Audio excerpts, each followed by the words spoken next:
Lincoln के साथ हुई 19 चुनाव हार गए। बार बार ये कहते रहे मैं जैसे ही सत्ता में आऊंगा अमेरिका से दास्ता को खत्म करूंगा। अब दास्तों की वोट ही नहीं थी तो फिर वोट कौन देता, जीतते कैसे? वो तो आखिरकार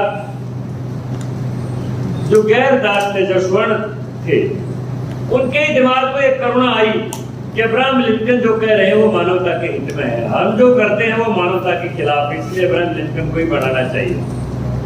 अब वो तो उन्हीं की दया के कारण वो बन गए और उन्होंने दास्ता को अमेरिका से समाप्त कर दिया, वरना दास्तों की तो वोट ही नहीं थी। वो तो उसके बाद की शुरुआत हुई। उसके कारण आज सेरेना विलियम्स वर्ल्ड क्लास की वो एथलीट्स हैं।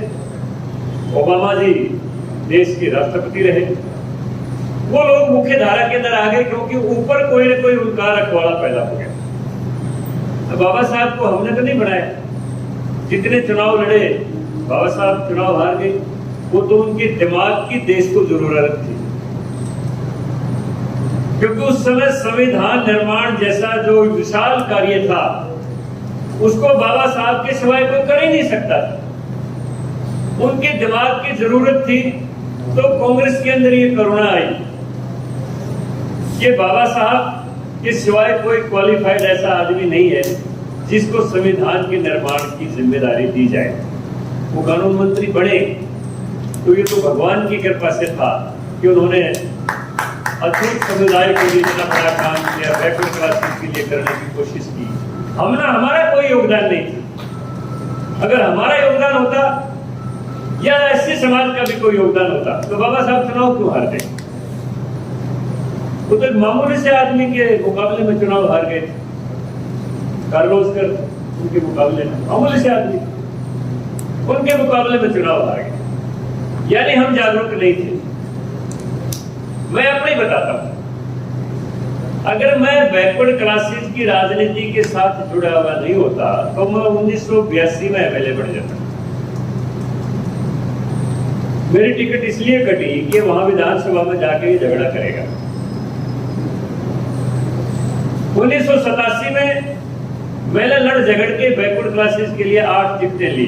हालांकि वायदा मैंने 17 का करवाया था, लेकिन मुझे हरा दिया, जबकि 90 में से 85 सीट हमारी आई थी कि अगर ये वहां गया तो रोजाना हमारे लिए सिरदर्दी पैदा करेगा।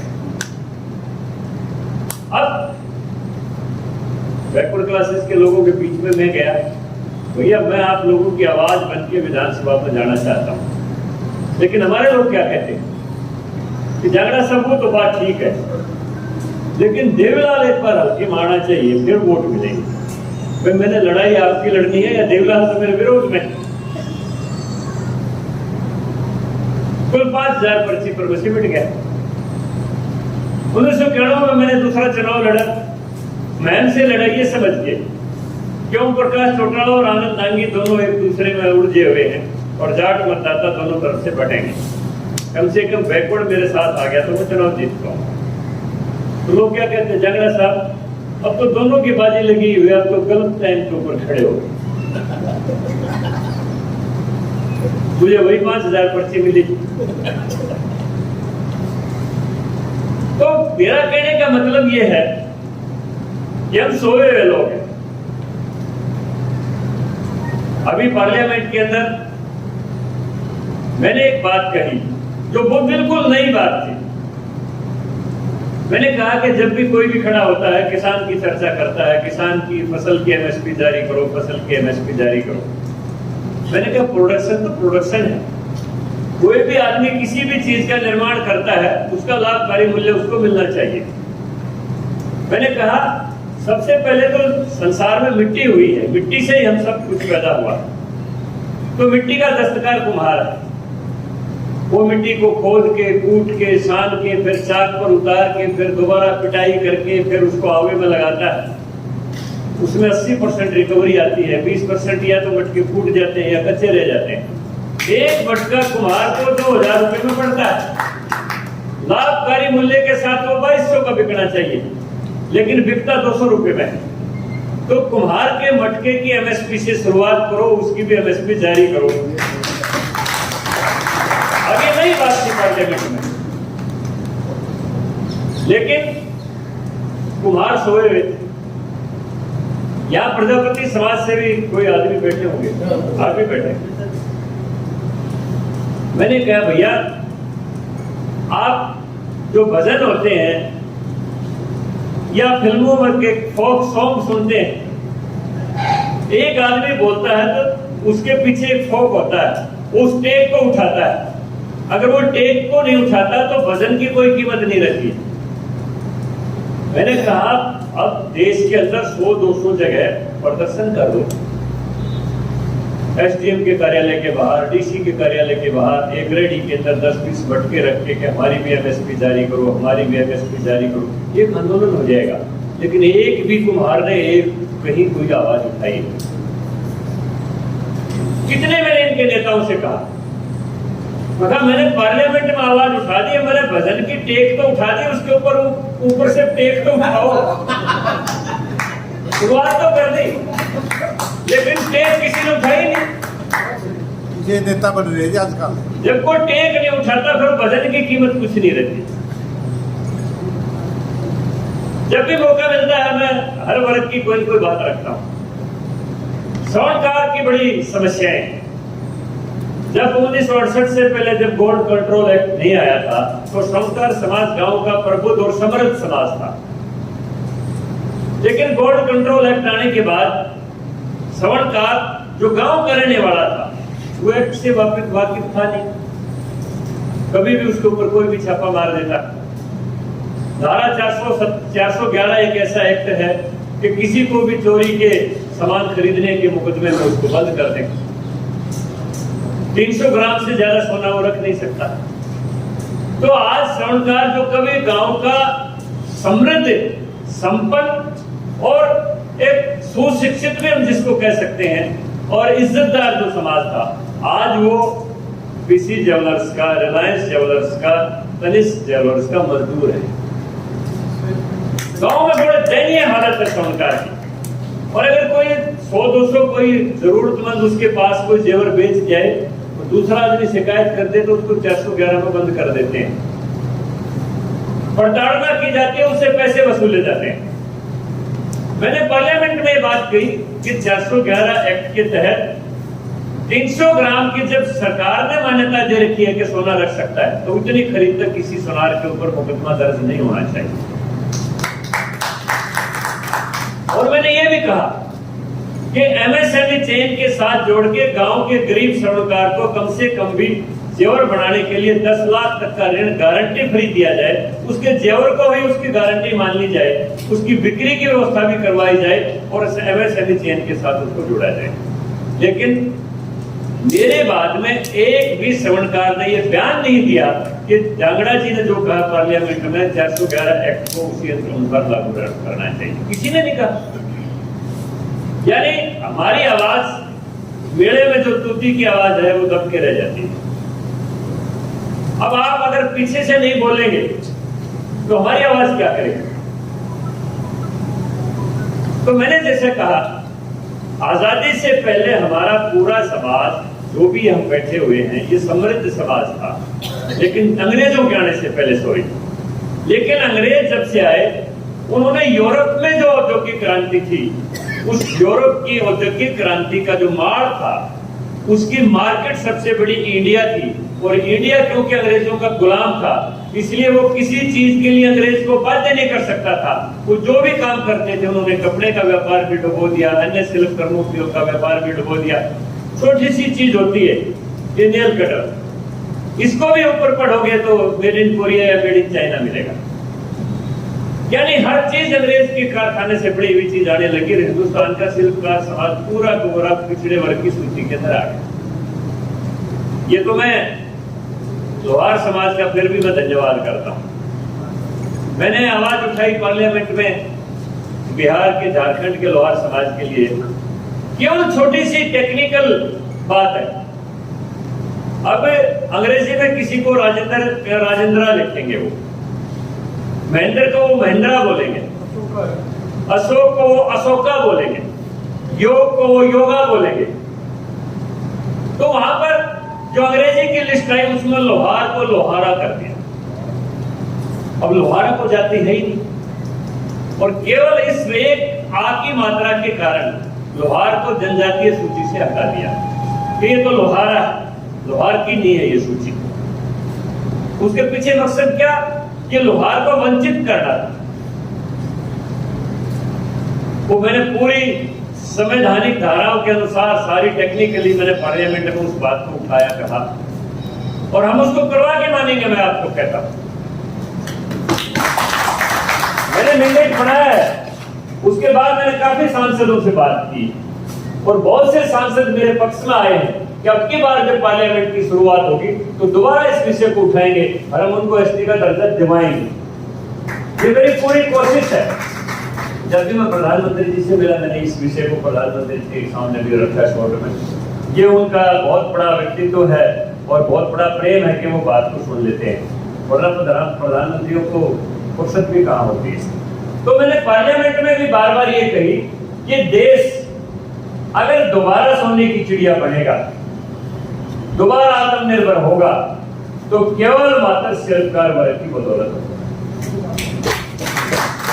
क्योंकि मेक इन इंडिया का नारा तो ये साक्षर कर सकते हैं और कोई कर नहीं सकता। कपड़ा बनाने वाला कपड़ा बनेगा, चमड़ा के काम करने वाला चमड़े का करेगा, लकड़ी का काम करने वाला लकड़ी का करेगा, लोहे का काम करने वाला लोहे का करेगा। तो मैं धन्यवाद देता हूं प्रधानमंत्री जी को कि पहली बार पार्लियामेंट के अंदर बजट के अंदर ये पास हुआ है, पीएम विकास योजना, प्रधानमंत्री विश्वकर्मा कौशल सम्मान योजना का शुभारंभ हो गया। और भारत देश जो 2014 से पहले हर चीज का आयातक था, वो अकेले डिफेंस के मामले में 15,000 करोड़ का निर्यात हुआ। मैंने पार्लियामेंट में चीजें रखी कि अगर जो कनाडा का जो लोहार है मुसलमान, वो एक से एक ऐसे पिस्टल अवैध बनाता है। मैं ये नहीं कहता कि वो कानूनन काम करता है, गैर कानूनन करता है, लेकिन अगर उसको साधन मुहैया करवा दिया जाए और उसको वैलिडिटी के हिसाब से कारखाने के अंदर ही नौकरी दे दी जाए, तो वो आदमी कहीं उसके सामने एक साल कितने जो भी कंपनियां हैं, उसके साथ उसका कोई मुकाबला नहीं कर सकता है। कैलिबर की क्वालिटी की उनमें कोई कमी नहीं है, लेकिन आज वो अवैध काम करते हैं। अगर उन्हें लोगों को वैध काम से जोड़ दिया जाए, चांस दिया जाए, तो हिंदुस्तान में कितना ही रक्षा के उपकरण को खुद बढ़ा दें। और आज हिंदुस्तान ने गोलियों का भी निर्यात किया है, हथियारों का भी निर्यात किया है, और तेजस विमान जैसे जो सबसे लाइट कॉम्बैट एयरक्राफ्ट है दुनिया का, उनका भी निर्माण हमारे बेंगलुरु में शुरू हो गया। तो देश के लिए बहुत बड़ी उपलब्धि है। और जैसे विश्वकर्मा कौशल सम्मान योजना धरातल के ऊपर आ जाएगी, तो हमारे बच्चों को आधुनिक टेक्निक के हिसाब से, अब एक मूर्ति अगर हम छड़ी हथौड़े से बनाएंगे तो उसको बनाने में 1 महीना लगेगा, और वही अगर इलेक्ट्रिक औजार से बनाएंगे तो उसको 2 दिन में तैयार करेंगे। तो आधुनिक उपकरणों से कोई भी निर्माण की जो ट्रेनिंग दी जाएगी कौशल विकास के माध्यम से, और फिर उसके जो निर्माण करेगा, खुद के निर्माण के लिए उसको साधन मुहैया करवाए जाएंगे, और जो निर्मित चीज होगी उसको एमएसएमई चेन के साथ जोड़ के बिक्री की व्यवस्था करवाई जाएगी, और जो बेस्ट निर्माण करेगा उसको विश्वकर्मा कौशल सम्मान से नवाजा जाएगा। तो मैं समझता हूँ पिछले वर्गों में बहुत बड़े वर्ग की अपने आप ये उन्नति के शिखर के ऊपर वो वर्ग है। क्योंकि सबसे बड़े जो बाबा साहब ने कहा था कि right to equality of opportunity, अवसर की समानता का अधिकार। अवसर की समानता ही नहीं मिलेगी तो उसकी बेचारे की क्वालिटी क्या करेगी। तो ये अवसर की समानता का जो श्री गणेश हुआ है वो अब देश के अंदर शुरुआत हो गई। एक बात और मैं जो बाबा साहब के उजरत करके आपके बीच में रखना चाहता हूँ, बहुत ही टेक्निकल बात। बाबा साहब से पूछा कि बाबा साहब आपने ये जो लोकतांत्रिक व्यवस्था दी, इसको आप 2 लाइनों में कैसे परिभाषित करेंगे? तो उन्होंने कहा लोकतंत्र में व्यक्ति अपने ही मत के द्वारा किसी व्यक्ति या दल को 5 साल तक अपने ही ऊपर राज करने का अधिकार देता है कि मैं तेरे को अपना मत दे रहा हूं, अब तू मेरे ऊपर 5 साल राज करना।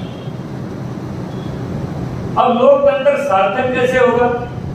तब बाबा साहब ने कहा, जिस दिन हिंदुस्तान का मतदाता मतदान केंद्र तक सोचते हुए ये निर्णय करेगा कि मैं जिस व्यक्ति या दल को वोट देने जा रहा हूं, उसका मेरे उत्थान के लिए क्या विचार है, उसके बारे में उसकी क्या योजना है, मेरे वर्ग के बारे में उसकी क्या सोच है, देश के बारे में उसकी क्या सोच है, वो मेरा उत्थान कैसे चाहता है, मेरा आर्थिक, शैक्षणिक, राजनीतिक, प्रशासनिक उत्थान हो, इसके बारे में मैं जिस व्यक्ति को दल को वोट दे रहा हूं उसकी योजना क्या है, मैं जिस व्यक्ति या दल को वोट देने जा रहा हूं उसका मेरे समाज के विषय में क्या चिंतन है, क्या सोच है, और उसके देश के बारे में उसकी क्या सोच है। जब पूरा समीक्षा करके अगर अपना वोट का इस्तेमाल करेगा तो लोकतंत्र सार्थक हो जाएगा।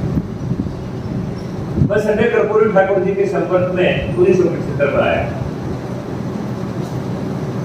महल के अंदर 3 दिन उनके साथ था, फिर लगातार उनका साथ बढ़ाया। तो कहते बेटा, जब तक ये लोग कांग्रेस का पीछा नहीं छोड़ेंगे ना, इनका कोई उत्थान कर नहीं सकता। मैं आपको मेरा अनुभव बताता हूं। हम गांव में जाते, ताऊ किसकी वोट देगा? कि बेटा मैं तो कांग्रेस की दूंगा। क्यों देगा? पता नहीं, हम तो लेके देते हैं। कोई चिंतन नहीं, कोई मन नहीं, आंख बंद करके वोट दे।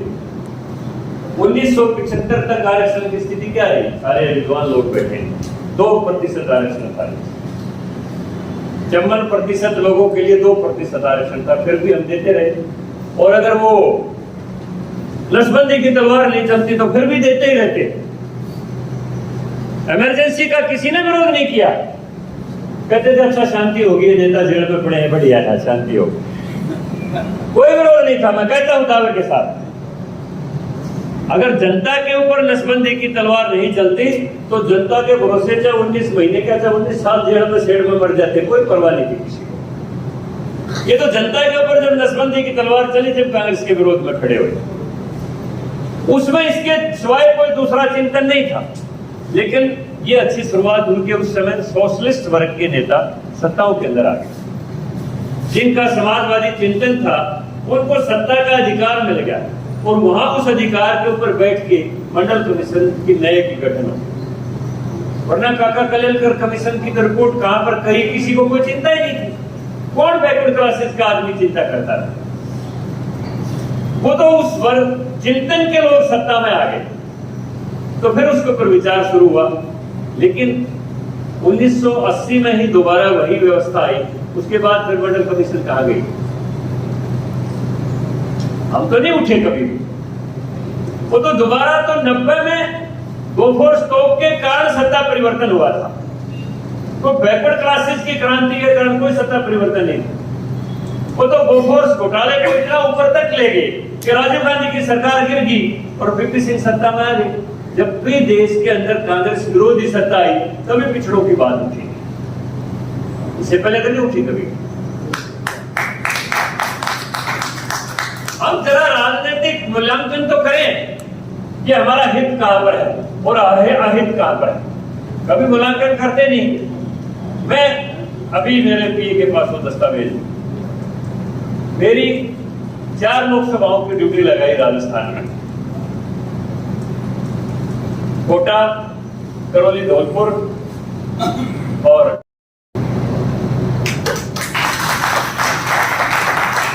वरना हर आदमी तो नहीं संघर्ष कर पाता इतना लंबा। ना किसी की फैमिली इतनी इजाजत देती, ना किसी का हिम्मत इतनी होती हर किसी की। कितनी बार जेलों की भी यात्राएं की, कितनी बार लाठियां भी पड़ी शरीर के ऊपर। लेकिन हम कहां पर खड़े हुए? वहां पर जाकर समाज के लोग मेरे पास आए कोटा के अंदर कि जी हमारा भी कोई राजनीतिक हिस्सेदारी करो, बीजेपी को कहो। मैंने कहा अभी पिछली बार विधानसभा के चुनाव में मुझे याद है, तारानगर से और नागौर से हमने 2 टिकटें जांगड़ा समाज को दी थी। मैंने कहा तुम में से कितने आदमी हैं जो वहां पर गए और उनकी मदद करके आए? एक भी नहीं गया। दोनों चुनाव हार गए। अब पार्टी को क्या कहेंगे? वो कहेगा जागरा जी टिकट तो देते, हम तो स्वराज के लिए टिकट देते हैं ना, हराने के लिए थोड़ा टिकट देते हैं। हारने वाले उम्मीदवार को कौन देगा? सत्ता तो जीतने के बाद बनेगी। जब हम अपने आदमी के समय पर मदद नहीं करते, बाद में डिमांड करते हैं, तो फिर उसका औचित्य क्या है? अगर हम ये इच्छा रखें कि भगत सिंह तो पैदा होना चाहिए, लेकिन मेरे घर में नहीं होना चाहिए, बलिदान कोई और होना चाहिए। हर चीज के लिए कोई ना कोई त्याग और तपस्या करनी पड़ती है। और जब आप मूल्यांकन करेंगे कोई भी आदमी किसी भी विषय में, किसी वर्ग के साथ, किसी व्यक्ति के साथ जो कुछ घटित होता है, ये दुनिया का सिद्धांत है, जब वो पूरी तरह से आत्म विश्लेषण करेगा तो उन कारणों के पीछे वो स्वयं ही खड़ा मिलेगा। उछाल और पतन का आदमी स्वयं जिम्मेदार है। हम सरकारों से कितनी मांग करते रहे, मांगने से कोई देता भी नहीं। मीणा समाज कितने दिन तक रेलवे ट्रैक के ऊपर बैठा रहा, कितने लोग बलिदान हो गए। आज राजस्थान का मीणा एसटी में है तो हिंदुस्तान के हर कोने के अंदर कोई ना कोई मीणा IAS IPS आपको मिल जाए। लेकिन उसके पीछे उनका जो बलिदान है उसको कौन याद करता है? ऐसे नहीं मिलता कभी भी। आज अगर एक से एक गुरुद्वारा आपको संपन्न मिलेगा, वहां पर लंगर चलता हुआ दिखाई देगा, तो उसके पीछे सिख गुरुओं का बलिदान है। ठीक पार्लियामेंट के साथ में गुरुद्वारा रकाबगंज है। इसका इतिहास, लखी शाह तो बंजारा थे, ट्रांसपोर्ट का काम करते थे। उस समय ट्रांसपोर्ट छकड़ों से होता, बैलगाड़ियों से होता। और जब गुरुद्वारा शीशगंज के स्थान पर गुरु तेग बहादुर का शीश कटा, तो शीश को तो लेके जैता सिंह वाल्मीकि समाज से थे, वो घोड़े के ऊपर भाग लिए। यहां कुंडली के पास उनको घेर लिया मुगलों ने, लेकिन पूरा का पूरा दैया गोद का गांव था, गोद की रक्षा के अंदर खड़ा हो गया। गांव का गांव कट गया, लेकिन उसको भगा दिया और शरीर के जाके उसने जाके उसके गुरु जी का दाह संस्कार किया सिर का। आज भी उस गांव का नाम बड़ खालसा है।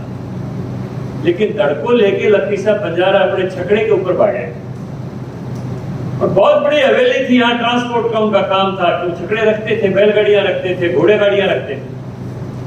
और जब देखा कि मुगलई सेना से इस धड़ को छीन के गाड़ देगी मुसलमान रीति से, लेकिन दाह संस्कार करना जरूरी है, तो उन्होंने अंदर ले जाके शव को और अपनी हवेली को आग लगा दाह संस्कार कर। जब हम चिता के फूल चुनते हैं, तो जब फूल चुने गए तो केवल मात्र एक गुरुद्वारे उस जगह के ऊपर एक घोड़े की रकाब मिली, इसलिए उसका नाम आज भी गुरुद्वारा रकाबगंज है। और लखी साहब बंजारे की पार्लियामेंट के सामने बहुत बड़ा स्टैचू वहां पर गुरुद्वारे के अंदर लगा हुआ है। वो इसलिए अमर हुआ कि उसने इतनी हिम्मत की कि अपने धर्म की रक्षा के लिए अपने हवेली को ही आग के हवाले कर दिया। अगर वो आग के हवाले ना करता तो आज पार्लियामेंट के पास इतनी कॉस्टली जगह के ऊपर गुरुद्वारा रकाबगंज ना होता। तो हम कोई त्याग करने के लिए तैयार ना और सुविधाएं सारी चाहें, ये नहीं हो सकता कभी भी। मुफ्त के अंदर कुछ नहीं मिलता। शिव खेड़ा की किताब पढ़िए, freedom is not free. Free में कुछ नहीं मिलता, उसके लिए कुछ ना कुछ आहुति डालनी पड़ती है, कुछ ना कुछ बलिदान करना पड़ता है। तो इसके लिए अपने को भी तैयार करिए, अपने संतानों को भी तैयार करिए। मैं बहुत चीजों का जिक्र नहीं करना चाहता, लेकिन कोई भी पार्टी, ये कम से कम हमारा इतना सौभाग्य है कि देश की शीर्ष कुर्सी के ऊपर वो व्यक्ति विराजमान है जो अंतिम आदमी के बारे में सोचता है। ये हमारा सौभाग्य है। हमारा कोई योगदान नहीं है उनको लेने में, लेकिन हमारा सौभाग्य है। अब कम से कम इतना तो हम कर सकते हैं कि दुनिया का कितना भी कुप्रचार हो, कितनी भी दुनिया कुछ कहे, कम से कम अपना जो बहुत बड़ा एक मत है हमारा, जो 54% पर देश की आबादी पिछड़ा वर्ग है, वो हम तो उस धरोहर को कम से कम सुरक्षित रख सकते हैं जो हमारे हितों की चिंता करता है। ये आप समझोगे पॉलिटिकल बात, पॉलिटिकल बात नहीं। अगर कोई आदमी हमारे हित की बात सोचता है और हम उसका कोई समर्थन नहीं कर सकते तो फिर कायरता हमारी।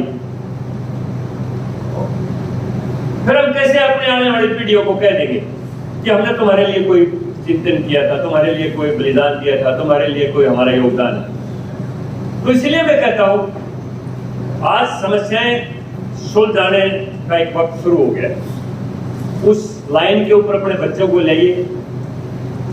सरकारी नौकरी सबके लिए कोई उपलब्ध नहीं हो सकती, लेकिन स्किल इंडिया का जो नारा है वो देश के अंदर आज उसकी शुरुआत हो चुकी है, कौशल विकास की। हरियाणा प्रदेश के भी मैं मुख्यमंत्री का धन्यवाद करता हूं कि हरियाणा प्रदेश में पहली बार विश्वकर्मा कौशल विकास यूनिवर्सिटी का शुरुआत होगी।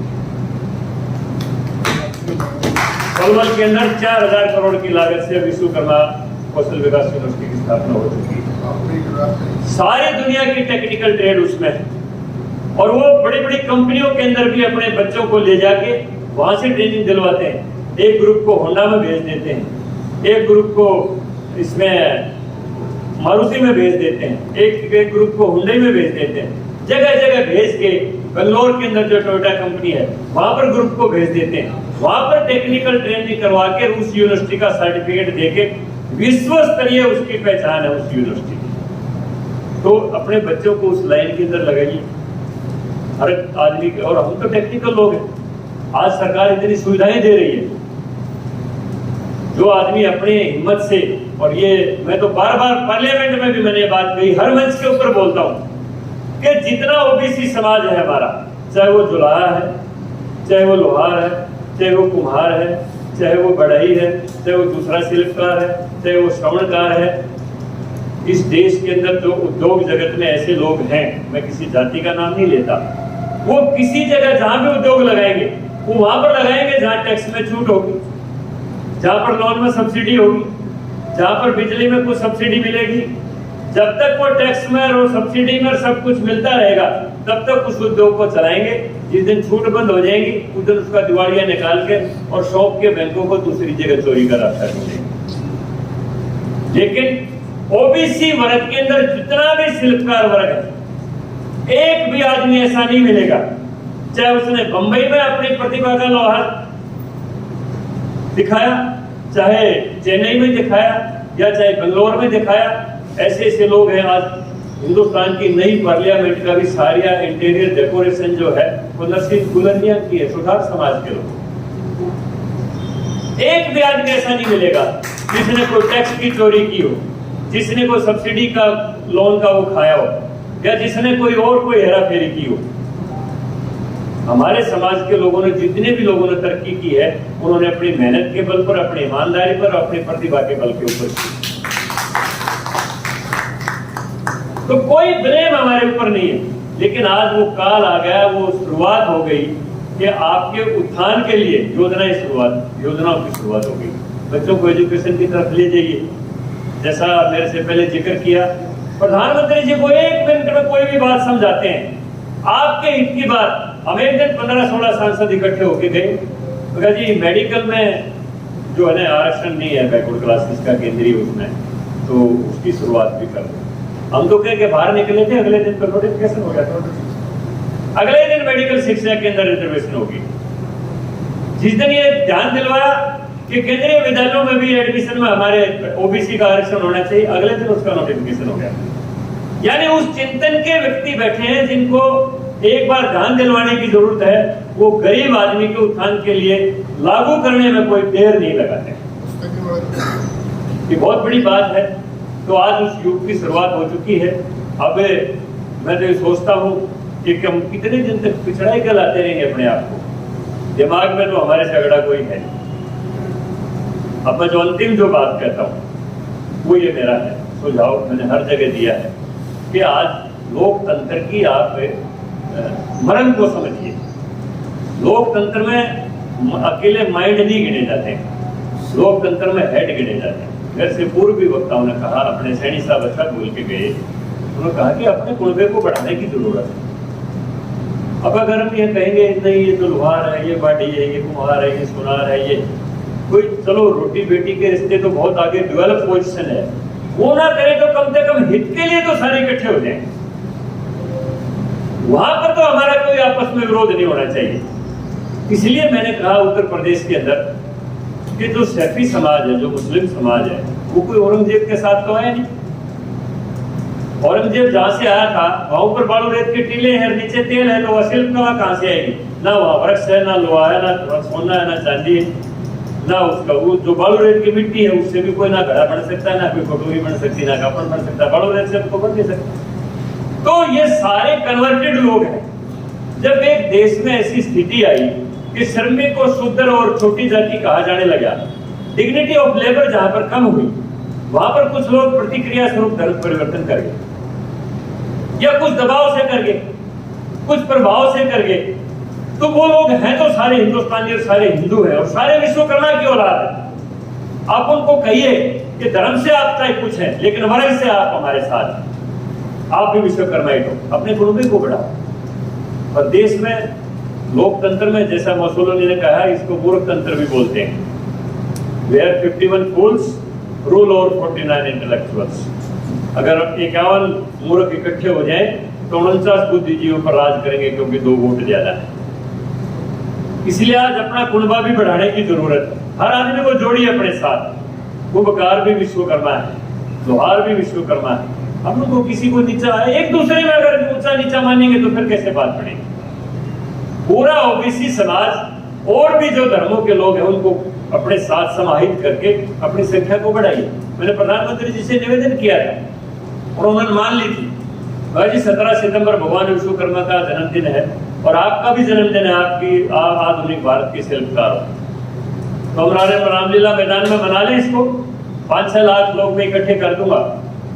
एकदम से उन्होंने सहमति दे दी थी, लेकिन वो सहयोग था, कोविड आ गया और कोविड काल की वजह से वो प्रोग्राम कैंसिल करना पड़ गया।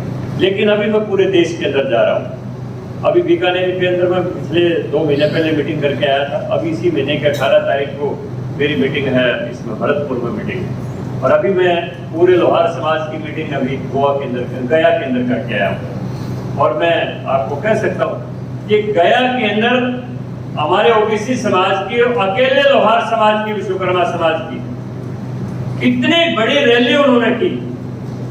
आज तक कभी इतना वहां जन इकट्ठा नहीं हुआ। हैरान रह गए वहां पर आईबी वाले, सीआईडी वाले, विजिलेंस वाले सब लोग पहुंच गए कि कौन नेता आया था आपका। इतना बड़ा सम्मेलन हो गया, कितने लोग आ गए, पूरे बिहार से लोग आए। और जब मैंने उनके बीच में बात रखी कि आज अपना कुनबा बढ़ाओ, तो उन्होंने मुझे कहा कि आप किसी भी समय भी कॉल करिए, हम पटना के अंदर 1 लाख लोग इकट्ठा होकर आपको दिखाएंगे।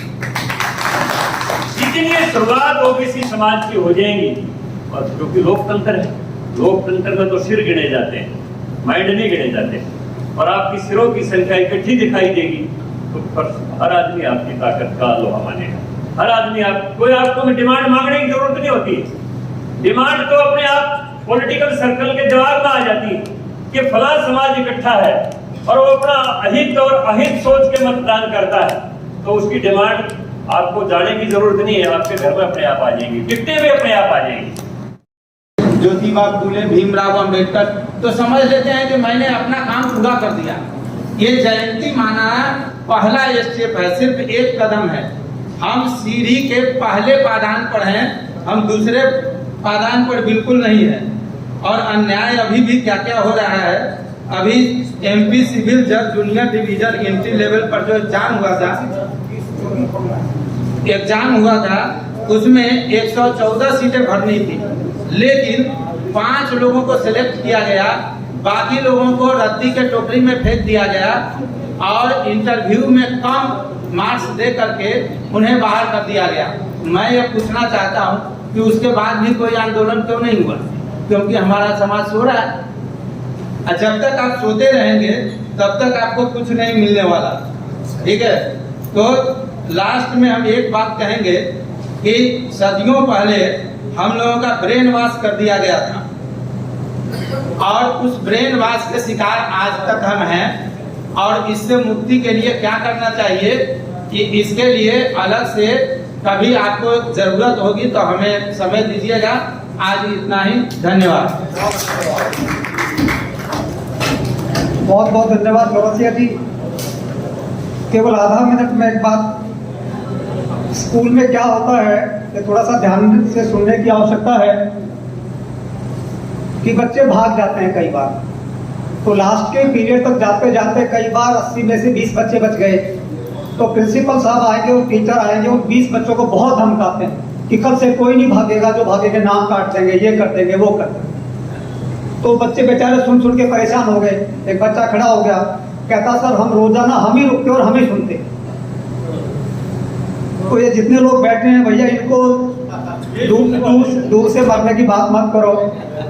ये लोग ही बड़ी मुश्किल से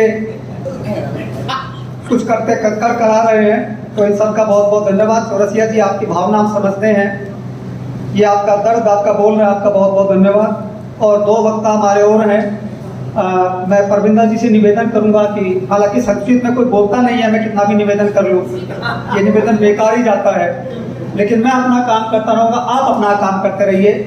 परविंदर जी आप आएँ, क्योंकि भोजन का समय भी यहाँ 2 बजे तक का ही उनका बार बार मैसेज आ रहे हैं कि 2 बजे तक। और मेरा कृपया 2-2 मिनट और परविंदर जी और दीपक विश्वकर्मा जी आपके सामने बात रखेंगे।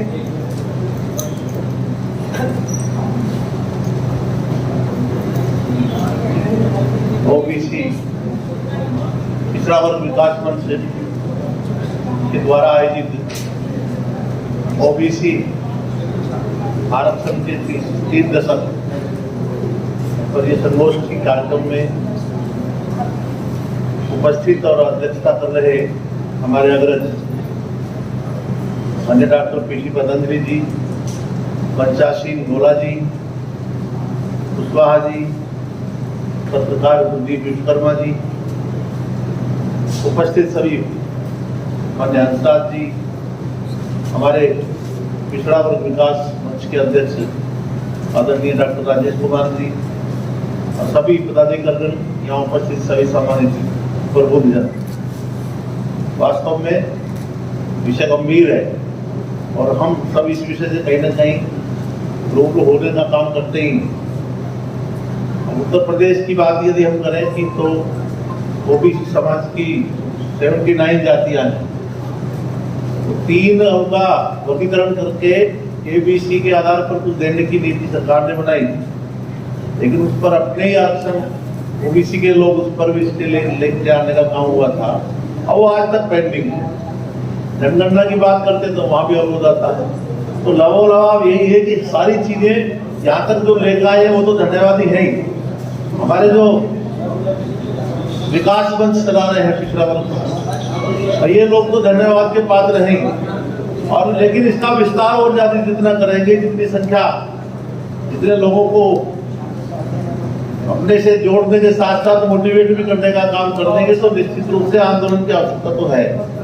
अब ये भी बात आती है कि हम लोग राजनीतिक क्षेत्र में हैं, पर लेकिन यदि मंच के माध्यम से कोई ऐसा आह्वान होता है, छोटी छोटी चीजों के लिए बैकलॉग की बात भी आ रही है, तो जहाँ भी नौकरी की बात आती है वहाँ कहीं ना कहीं हमारे साथ अन्याय तो होता ही। अब अन्याय के खिलाफ लड़ेगा कौन? लड़ने के लिए तो कोई आएगा नहीं, लेकिन आवाज उठाते रहने से भी कि वर्तमान समय ऐसा है, निश्चित रूप से बड़े लाभ इसके होंगे।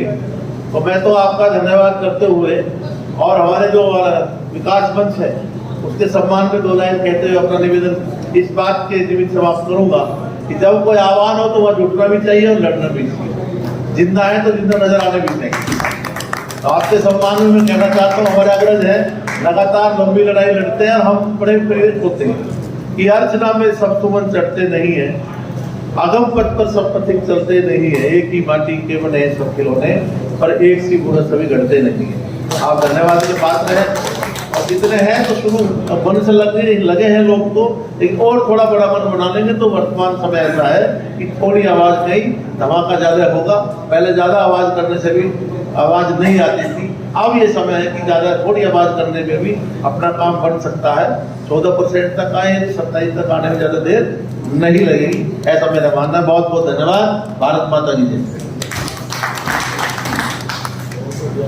धन्यवाद।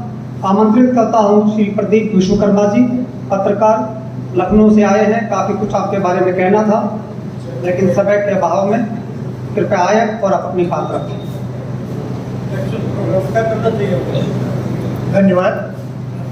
मंच पर आसीन सभी आदरणीय और सामने बैठे परम आदरणीय लोग, सभी का स्वागत है। बड़ी बात यह है कि अब तक बहुत सारी बातें हो गई, लेकिन अच्छी बात यह है कि निगेटिव के साथ साथ पॉजिटिव चीज भी है। अब सरकारों को समझ में आ गया है, पार्टियों को समझ में आ गया है कि बिना ओबीसी के काम नहीं चलेगा। ये हमारी जीत है। 2013 में जब प्रधानमंत्री नरेंद्र मोदी ने कहा कि वो पिछड़े के बेटे हैं, पिछड़े वर्ग से आते हैं, सताए हुए लोग हैं, चाय बेचते थे, तो उनको पिछड़े वर्ग ने प्रधानमंत्री जी बना दिया। एक बार नहीं, दो बार प्रधानमंत्री बना दिया। ये पिछड़ों की बहुत बड़ी जीत थी। और उसके बाद कांग्रेस को ये बात समझ में आ गई कि ये पिछड़ा वर्ग ही प्रधानमंत्री बना रहा है। तो जो कांग्रेस पिछले 65 साल तक जिसने राज किया था और कभी पिछड़ों का मुख्यमंत्री और प्रधानमंत्री नहीं बनाते थे, अब उनको ये बात अच्छी तरह से समझ में आ गई। तो जितने राज्य जीत रहे हैं, ज्यादातर राज्यों में वो पिछड़ों के मुख्यमंत्री बना गए। चाहे वो छत्तीसगढ़ में भूपेश बघेल हो, चाहे वो राजस्थान में अशोक गहलोत हो, माली के बेटे हैं, और अभी कर्नाटक जब जीता तो वहां पर भी उन्होंने पिछड़े के बेटे को ही मुख्यमंत्री बनाया। तो ये अपनी सबसे बड़ी जीत है कि कांग्रेस को आना पड़ा कि हम अब जब तक पिछड़ों को गले नहीं लगाएंगे, दलितों को गले नहीं लगाएंगे, ये हमारा कल्याण होने वाला नहीं है। ये पिछड़ों की सबसे बड़ी जीत है। हमें एक भाई कह रहे थे कि हमारा कोटा 30 साल हो गया, जिस पर हम विचार गोष्ठी कर रहे हैं। 30 साल में हमको कुल 7% मिला, 27% का आरक्षण हमको कुल 7% मिला। क्यों? लगातार मैं आपको उत्तर प्रदेश की बात करूं, उत्तर प्रदेश में जो वैकेंसी निकल रही हैं, उसमें कोटे को कैसे मारा जा रहा है। कई चीजें हैं। सीधे सीधे कह दिया जाता है कि नॉट फाउंड सुटेबल। 60% लोगों में से उनको कोई सुटेबल व्यक्ति नहीं मिलता है। 69,000 की भर्ती, शिक्षक की भर्ती। आप इसलिए क्यों महत्वपूर्ण है कि अगर एक परिवार का एक बेटा भी शिक्षक हो जाता है तो वो पूरे परिवार की उसकी आर्थिक स्थिति बदल जाती है। लेकिन कैसे डाका डाला जा रहा है, इस पर हमको ध्यान देना होगा। 69,000 की भर्ती में हमको आरक्षण मिला मात्र 3.2%। लड़ाई लड़ी, एसटी का 1200 पोस्ट खा गए, लड़ाई लड़ी तब उसको एसटी में कन्वर्ट किया। पिछड़ों को पूरा आरक्षण नहीं दिया, 9.2%। अभी पंचायत के चुनाव में मात्र 9%, 9.2% पंचायत की वैकेंसी में दिया। लगातार जो वैकेंसीज हैं उसमें डाका डाला जा रहा है और हम कुछ नहीं कर रहे हैं। हमें अपनी जागरूकता यहाँ दिखानी होगी। जो भी वैकेंसी निकले उस वैकेंसी में पता करना होगा कि कितने % हम लोगों को आरक्षण दिया जा रहा है, और अगर नहीं दिया जा रहा है तो उनको उसके लिए लड़ाई लड़नी पड़ेगी। क्योंकि अगर हम उसके लिए लड़ाई नहीं लड़ेंगे तो आर्थिक रूप से मजबूत नहीं होंगे, और अगर हम आर्थिक रूप से मजबूत नहीं हुए तो यकीन मानिए ये लोग हमें इसी तरह बैल के रूप में चलाते रहेंगे, खुद बैलगाड़ी पे बैठे रहेंगे और हमें बैल की तरह जोतते रहेंगे। तो मित्रों, सबसे पहले हमारा काम है अपने आप को आर्थिक रूप से मजबूत करें, और जो भी वैकेंसी निकले उस वैकेंसी में ये देखें कि कहां पर पिछड़ों का हक मारा जा रहा है और उसके लिए लड़ाई करें। सबसे बड़ी बात जानकारी करें, उसके बाद उसकी लड़ाई करें, तभी हम आगे बढ़ सकते हैं। और दूसरी सबसे बड़ी बात है, क्योंकि मैं पत्रकार बिरादरी से आता हूँ, मैं पत्रकार हूँ, विश्वकर्मा का पत्रकार हूँ, पिछले 32 साल से पत्रकारिता कर रहा हूँ। करीब 8 चैनल लॉन्च कराए मैंने, टाइम्स ऑफ इंडिया में भी रहा, हिंदुस्तान, राष्ट्रीय सहारा में भी रहा मैं, और मैंने जयपुरिया में 8 साल पढ़ाया। दुर्भाग्य है कि अपने घर के परिवार के एक भी बच्चा पत्रकारिता क्षेत्र में नहीं आता। जब तक हमारे घर के लोग पत्रकारिता के क्षेत्र में नहीं आएंगे, आपकी आवाज दूर तक नहीं पहुंच पाएगी। हम इतना बड़ा यहाँ पर आंदोलन कर रहे हैं, इतना बड़ा यहाँ जनसभा कर रहे हैं, लेकिन कोई आवाज कहीं नहीं जाएगी। लेकिन अगर यही किसी खास दूसरे वर्ग ने यहाँ पर इतना बड़ा कार्यक्रम किया होता, इतना छोटा कार्यक्रम किया होता, तो पूरे देश में उसकी आवाज गूंज रही होती। तो इसलिए हमको अपने वर्ग के लोगों का, अपने वर्ग के लोगों को भी आगे लाना पड़ेगा, उनको पत्रकारिता के क्षेत्र में बढ़ाना पड़ेगा। मित्र, 700 चैनल है, 700 चैनल में मात्र 1-2 ओबीसी है, 3 ओबीसी थे, राहुल विश्वकर्मा था एनडीटीवी में, वो भी बाहर हो गए हैं। अब एक विश्वकर्मा, एक वो है यहाँ पर दूसरी जाति के, और अकेला मैं विश्वकर्मा हूँ जो संपादक हूँ। 700 चैनल में खाली एक पिछड़ा वर्ग का व्यक्ति है जो संपादक की पोस्ट पर है, दलित तो कोई है ही नहीं। तो कहां से आपकी आवाज उठेगी? इसलिए सबसे बड़ी बात यह है कि आपको अपने बच्चों को इस पत्रकारिता क्षेत्र के लिए भी आगे लाना पड़ेगा, अपने सफाई बनाना पड़ेगा। जैसे एक बच्चे को पत्रकारिता में भेजना ही पड़ेगा, जिससे कि वो आपकी आवाज बन सके, आपके लोगों की आवाज बन सके और देश की आवाज बन सके। बहुत शुक्रिया।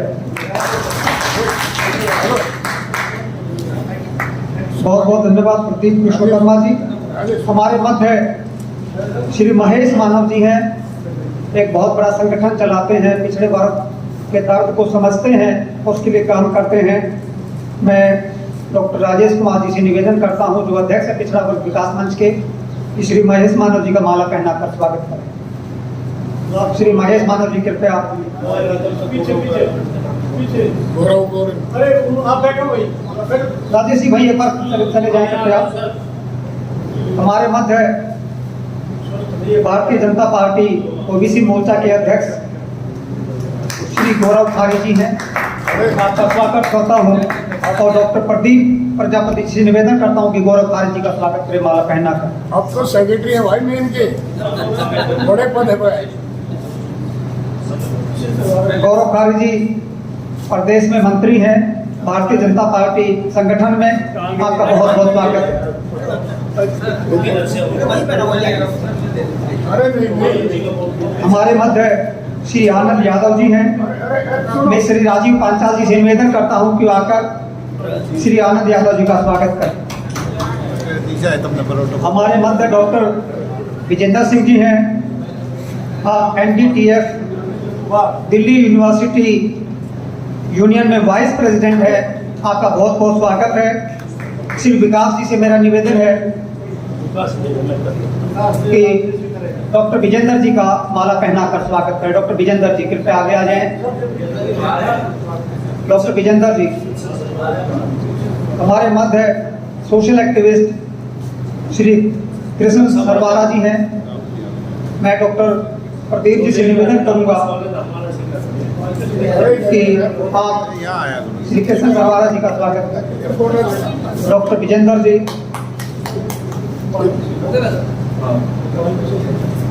श्री बालकृष्ण प्रजापति जी हमारे मध्य हैं।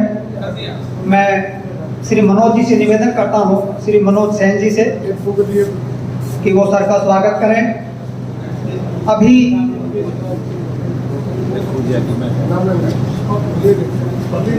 श्री देशराज जी हमारे बहुत ही सक्रिय कार्यकर्ता हैं, श्री देसी गोला जी श्री देशराज जी का स्वागत करेंगे। अभी हमारे मध्य श्री महेश मानव जी, श्री गौरव खारी जी, श्री आनंद यादव जी, श्री देवी शंकर जी, श्री हरिद्वार लाल आर्य जी। आप वक्ता जी उन्होंने अपनी बात रखनी है, लेकिन बीच में हम आधा घंटे का ब्रेक लेते हैं, भोजन की व्यवस्था है, भोजन करते हैं, उसके बाद वापस लौटते हैं और कार्यक्रम को आगे बढ़ाते हैं। धन्यवाद बहुत बहुत। कृपया आप सभी भोजन ग्रहण करें, उसके बाद वापस सभागार में आने का कष्ट। मैं तो अत्याचार ऑनलाइन है।